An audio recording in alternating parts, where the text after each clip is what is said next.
Who should we follow?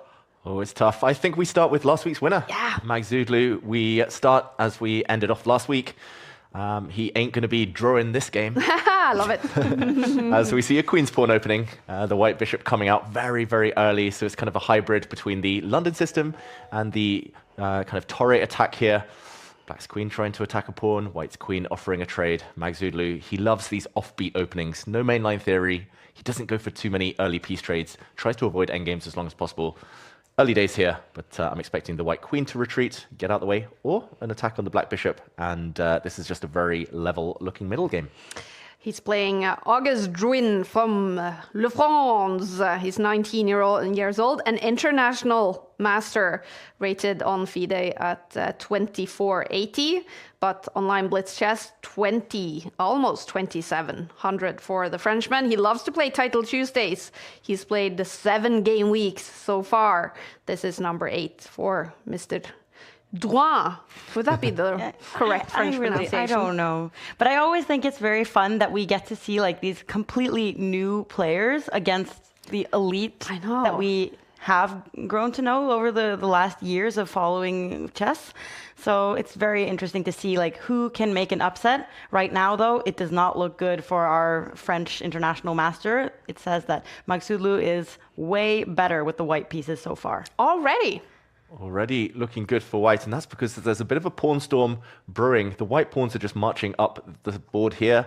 The black knight lacking squares, he stops that advance. There was one move, actually, that Maghsoodloo kind of maybe missed a bit earlier, could have given black a big advantage, but suddenly, despite the connect 4 pawn chain, my favorite formation in chess, it does look like black's in a bit of trouble. Kind of firstly here, because the black king never really wants to castle to the right side. That would just walk into the fire there, and white would blow open that flank. I'm surprised the bar's changing its mind, though, suddenly. Slightly better for black now. Ooh. Very interesting, very tense position. All 32 pieces still on the board. Yeah, and Maghsoodloo, he decided to, instead of castle in either direction, he just moved his king 1 step forward and is now like opening the board, it seems. So this could be very interesting very quickly. Yeah, it's definitely the type of position that's going to explode sooner rather than later, but it's just about whose pieces are ready. As Maud says, something's going to happen here with these pawns. Either black's going to blink first and capture, or white's going to do the same maybe next move. What to do in the meantime? It's very hard to make these judgment calls, especially with no time on the clock. And black 1 minute down, that could be decisive a bit later. It's so intense when you don't get any like extra seconds per move, and you know that if I spend this time, I'm never getting it back. So Maghsoodloo has he's been very aware of the fact that he needs to keep his pace up from the very beginning of the game. Parham Maghsoodloo, the 25-year-old from Iran, number 36 in the world in FIDE Overboard Classical Chess. He's incredible in online Blitz, of course, and he won Title Tuesday Game Week 8, a win that meant a lot to him. He is also currently fighting hard to qualify for candidates next year. He's going to have to do it in the World Cup coming up in November. And that win last week with Magnus behind him, with Hikaru behind him, gave him a real confidence boost. And that must mean something at this level, David. Definitely. He's kind of been a nearly man at the top of world chess for a few years now, Maghsoodloo. He's just destined to have a big breakthrough sooner or later, but yeah, he's had to bide his time, not quite qualifying for the candidates yet. Maybe he'll get an opportunity in future. He's doing very well in this position because white is the one who controls the flank that the kings sit on. White can break with some pawns. You can throw one forward to attack a knight. Maybe this one is the one he's actually setting up to drag open some files, some lines towards the black king. For black, it's a bit of a traffic jam, a bit of congestion between the pieces. Looks very nice and cozy, but hard to know what those pieces are actually doing. And our French friend here breaking out now, trying to open up a line towards the white king. Very, very tense. The next few moves could decide this game. What is it about in situations like that where you find yourself with your pieces just cramped up? Is it about being patient and just getting them out one at a time?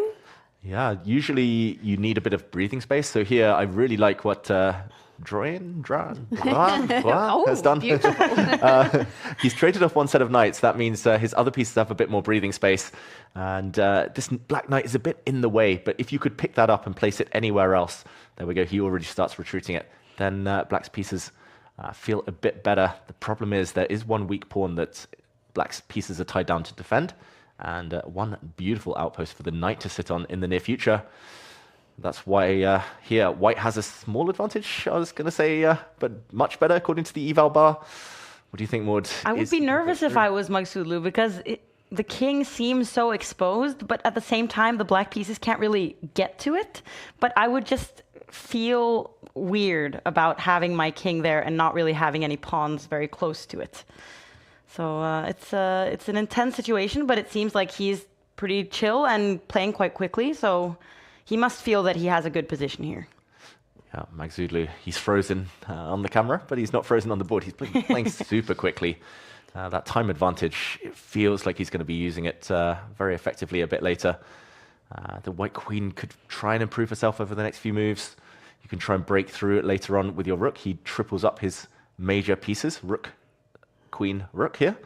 Looks like he's getting ready for some breakthrough.